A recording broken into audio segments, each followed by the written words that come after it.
हमारे सामाजिक जीवन में रिश्तों को शर्मसार करने वाली तस्वीरें तो आए दिन आती ही रहती हैं।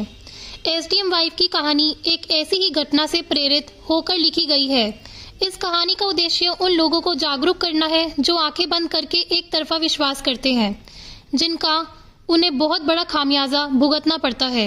एक शहर में एक सफाई कर्मचारी रहता था जिसका नाम प्रकाश था। प्रकाश बचपन से ही शांत स्वभाव का लड़का था।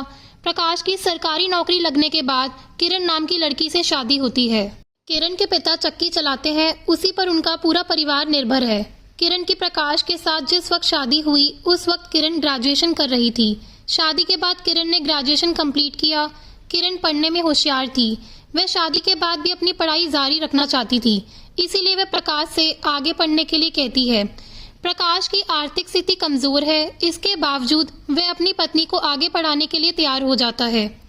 किरण अपने पति से कहती है, मैं प्रशासनिक अधिकारी बनना चाहती हूँ, जिसके लिए मुझे दिन रात पढ़ाई करनी होगी। उसकी रुचि को देखते हुए प्रकाश ने किरण को प्रतियोगी परीक्षा की तैयारी कराने का फैसला किया।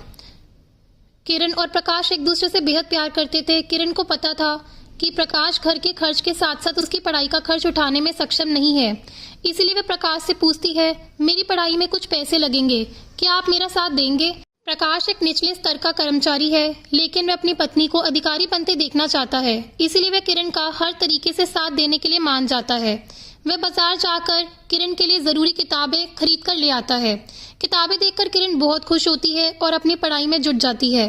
प्रकाश अपनी पत्नी को पढ़ने की पूरी आज़ादी देता है। किरण को पढ़ाई में बाधा ना आए, इसीलिए कई बार घर के छोटे मोटे काम वह स्वयं ही कर लेता है।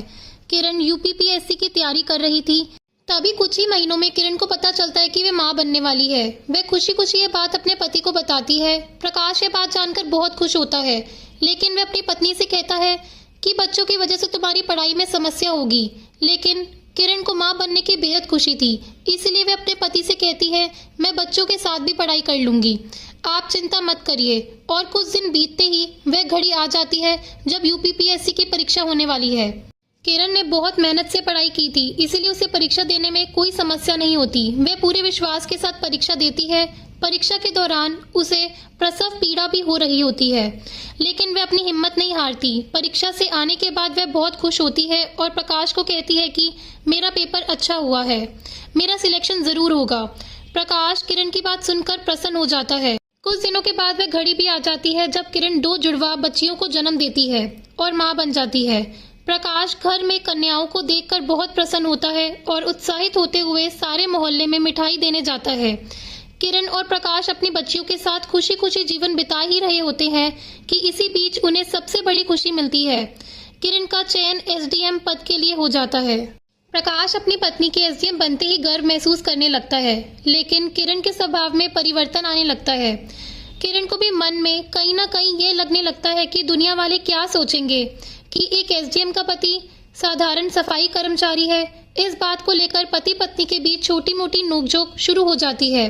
बात जब तक आपस में रहती है तब तक तो ठीक है, लेकिन जब बात घर की 4 दीवारी से बाहर जाने लगे तो रिश्तों की रेत को बिखरने से कोई नहीं बचा सकता। प्रकाश और किरण के रिश्ते को किसी की नजर लग चुकी थी। प्रकाश को अपनी पत्नी के चरित्र पर शंका होने लगी।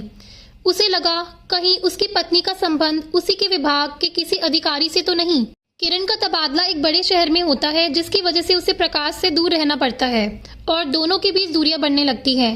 दोनों ही बच्चियां भी छोटी हैं, इसीलिए किरण उन्हें अपने साथ ले जाती है। कई दिनों तक किरण और प्रकाश के बीच बातचीत बंद रहने लगती है। यह सिलसिला कई महीनों तक चलता है। प्रकाश किरण को मनाने की बहुत कोशिश करता है, लेकिन किरण ने प्रकाश से जुदा होने का फैसला कर लिया था। अब वे अपनी बच्चियों को लेकर अलग एक नई दुनिया बसाना चाहती थी। सब कुछ खत्म होता देख जब बेवफाई का दर्द बर्दाश्त के बाहर होने लगा, तब प्रकाश ने इंसाफ के लिए अदालत का दरवाजा खटखटाया और किरण को सबक सिखाने का फैसला किया। कोर्ट के फैसले आने से पहले ही दोनों अपनी जिंदगी का फैसला कर चुके थे। दोनों के रास्ते अलग हैं, अब सिर्फ इंतजार है दोनों ही बच्चियों के जीवन को सही राह मिलने की। और इसी के साथ एसडीएम वाइफ की कहानी बिना किसी निष्कर्ष के ही समाप्त हो जाती है।